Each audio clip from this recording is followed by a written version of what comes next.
जय श्री कृष्ण। आप सभी को गंगा दशहरे की ढेरों शुभकामनाएं।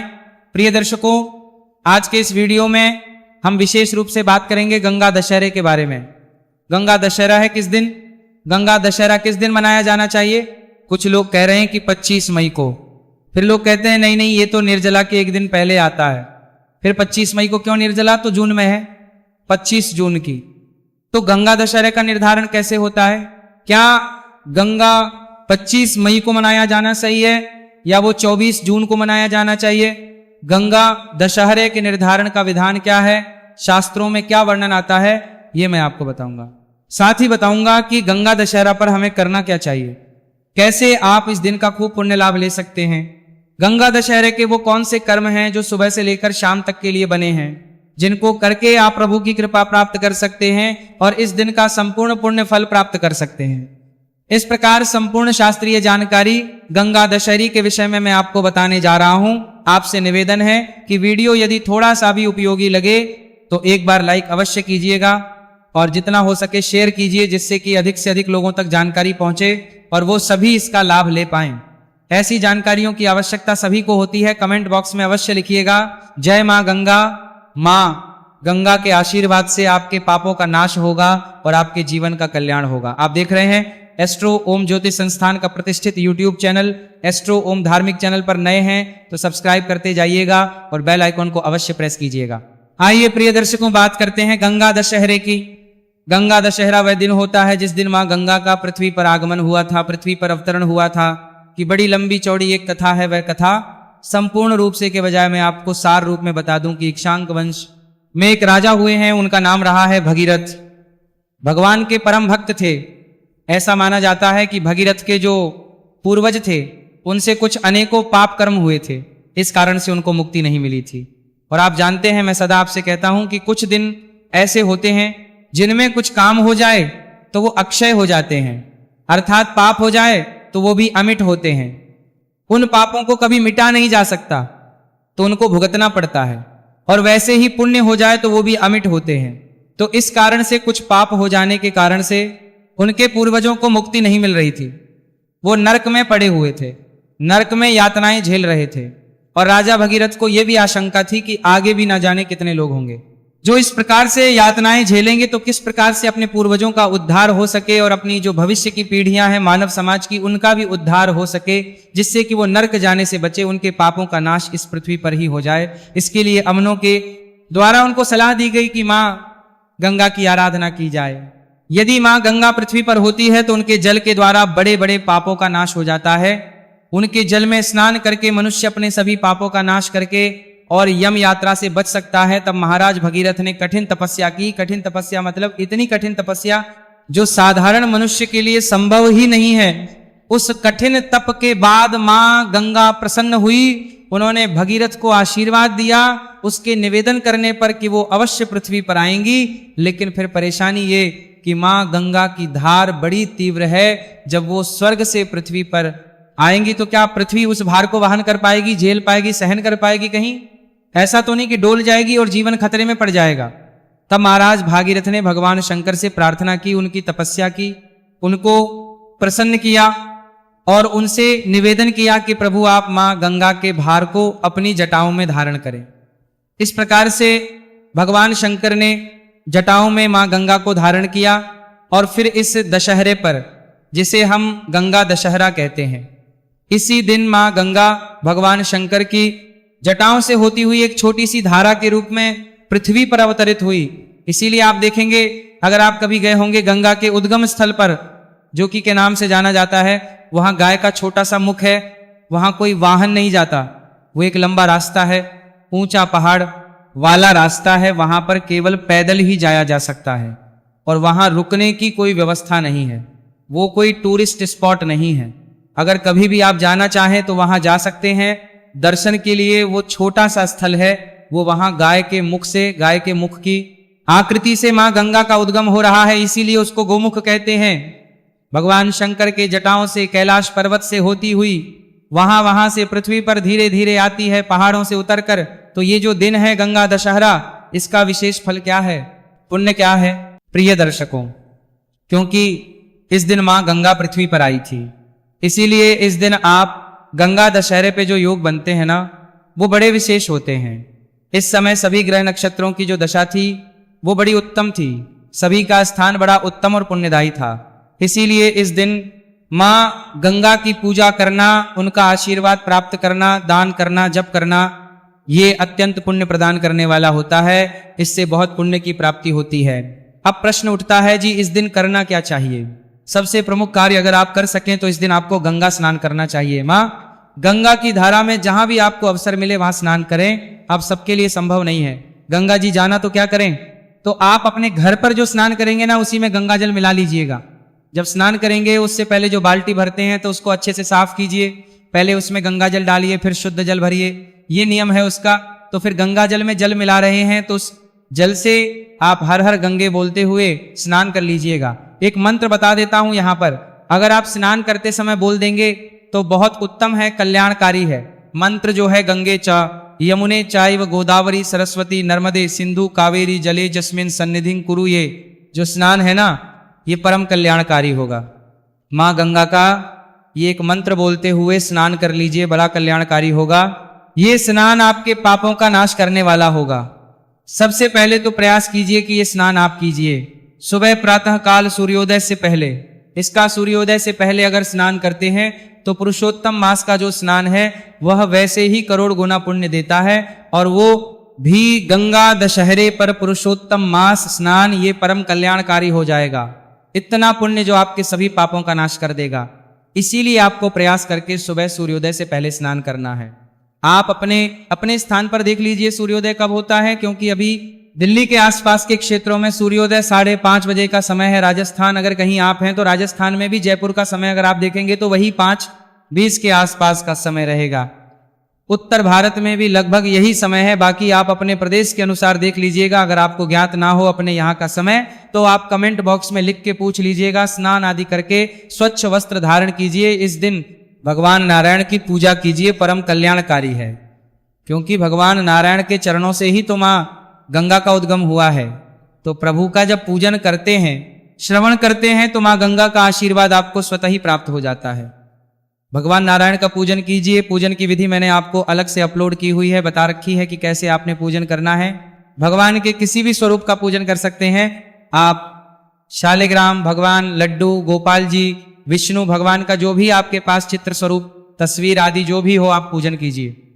आप अगर अधिक मास नहा रहे हैं तो आप सुन ही रहे होंगे, तो अधिक मास मातम की जो कथाएं हैं श्रवण कीजिए। गंगा दशहरे पर कल्याणकारी व्रत भी किया जाता है, आप व्रत कर सकते हैं। यह व्रत भी पुण्यों को बढ़ाने वाला है। व्रत जो है सुबह आरंभ हो जाएगा सूर्योदय के साथ, और आप इसे सायंकाल को खोल सकते हैं। सुबह आपको माँ गंगा की पूजा करनी चाहिए, आरती करनी चाहिए। इसके लिए एक सांकेतिक गंगा आप बना सकते हैं।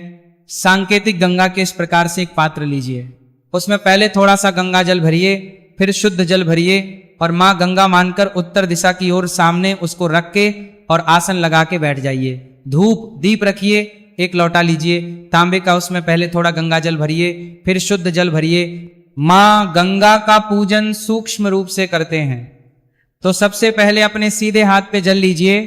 ओम हृषिकेशाय नमः हाथ धो लीजिए। हाथ धोने के बाद धूप और दीप को प्रज्वलित कीजिए।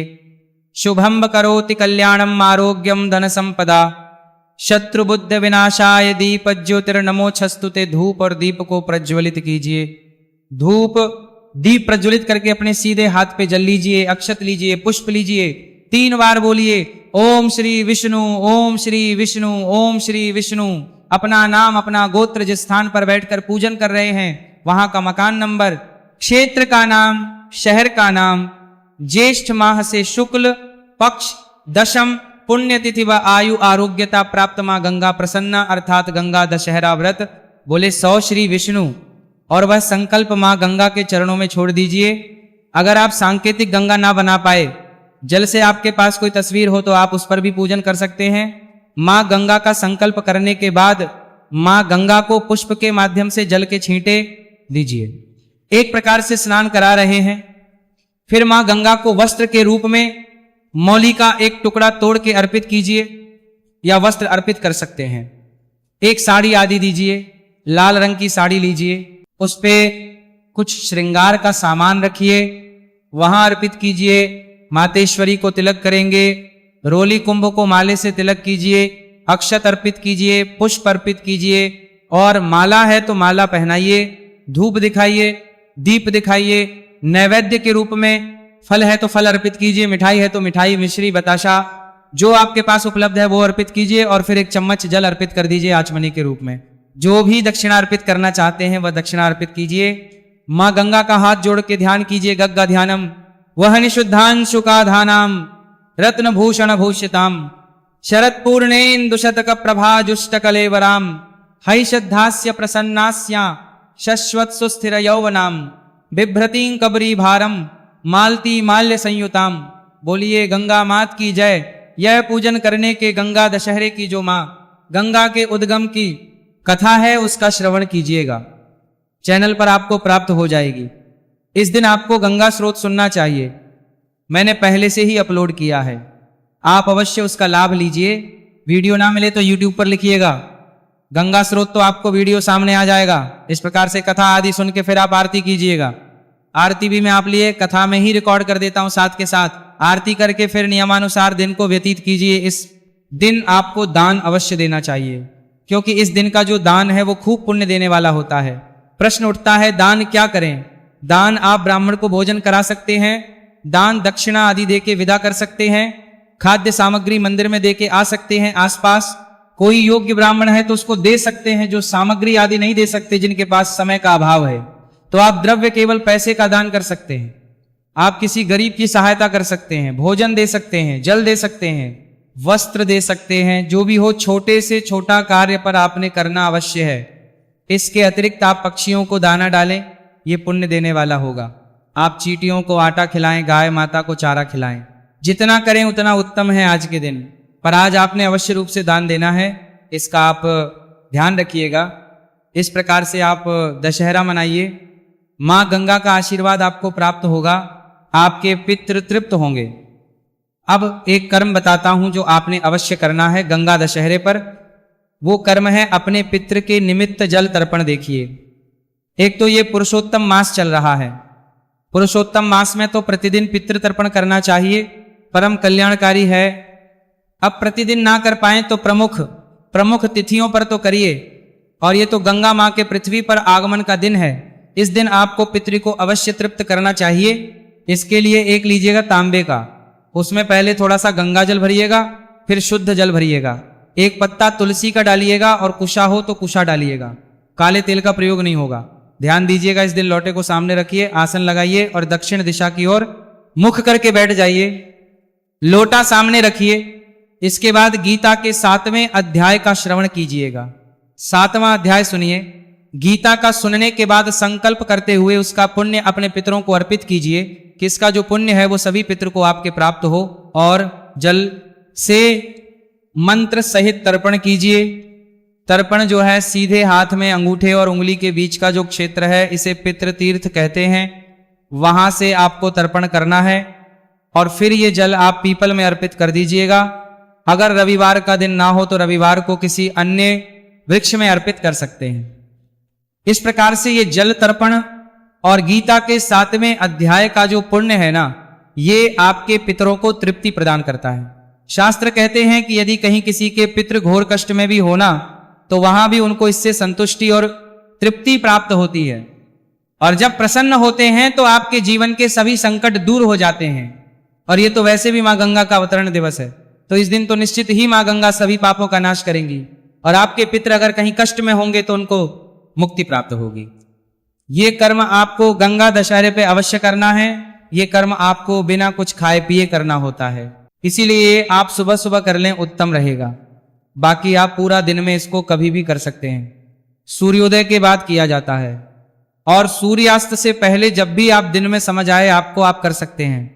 पर यह ध्यान दीजिएगा कि इस कर्म को करने से पहले कुछ खाना पीना नहीं है। इसके लिए सबसे उत्तम समय जो होता है वो होता है कुतुब काल का, जो कि प्रतिदिन लगभग 11:40 से और 12:20 के बीच में होता है, दोपहर को। तो इस समय में आप करेंगे तो बहुत उत्तम है, अन्यथा पूरे दिन में कभी भी कीजिए। ये वो कर्म है जो गंगा दशहरे पर अगर आप करते हैं तो आपको पुण्य प्रदान करेंगे।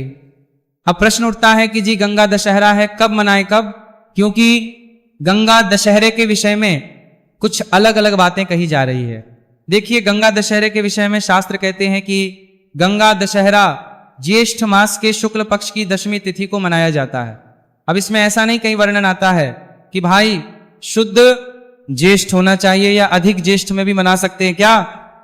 इसके बाद फिर एक और वृतांत आया हमारे सामने जो शास्त्रों में वर्णित है, ये धर्म सिंधु में वर्णित है। धर्म सिंधु कहता है इसके विषय में कि ज्येष्ठ मलमा षष्ठी तत्वैव दशहरा कार्य, न कि दशहरा जो है ना गंगा दशहरे का दिन ये ज्येष्ठ मास के शुक्ल पक्ष की दशमी तिथि यदि मलमास में भी पड़ रही हो, अधिक मास में भी पड़ रही हो तो उसी में करना चाहिए, ना कि शुद्ध ज्येष्ठ में। शुद्ध ज्येष्ठ में करने की आवश्यकता नहीं है। अगर ये अधिक मास आ रहा है, मलमास आ रहा है, तो मलमास में ही इसे कीजिए, श्रेष्ठ कर है। तो शास्त्र जो है ये अनुमति देते हैं और शास्त्र ये आज्ञा भी देते हैं कि ये जो दशहरे है ये अधिक मास के शुक्ल पक्ष की दशमी तिथि को मनाया जाना अधिक उत्तम है, ना कि शुद्ध ज्येष्ठ की प्रतीक्षा की जाए। इस नियम के आधार पर इस वर्ष ज्येष्ठ दशहरा से गंगा दशहरा कहते हैं। ये 25 मई को मनाया जाना ही सर्वोत्तम कल्याणकारी है। तो इस दिन मां गंगा में स्नान कीजिए, मां गंगा की पूजा कीजिए। मां गंगा आपके सभी 10 पापों का हरण कर लेंगी। 10 पापों से केवल गिनती के 10 नहीं, 10 प्रकार के पाप कहे गए हैं का हरण कर लेती है मां गंगा। इसीलिए इसे दशहरा, गंगा दशहरा कहा जाता है। आप सभी को गंगा दशहरे की ढेरों शुभकामनाएं। निर्जला एकादशी से संबंधित बड़ी जानकारी आपके लिए मैंने अपलोड की है, उसका लाभ लीजिए और प्रतिदिन पुरुषोत्तम मास महात्म्य में अवश्य सुनिए। गंगा दशहरा साधारण नहीं है, क्योंकि बड़ी किस्मत से ये आपको अधिक मास में, पुरुषोत्तम मास में मिल रहा है और पुरुषोत्तम मास में होने के कारण इसका पुण्य करोड़ों गुना और अधिक बढ़ गया है। खूब इसका लाभ लीजिए और हमारे अपने चैनल पर नए हैं तो सब्सक्राइब करते जाइएगा। हरे कृष्ण।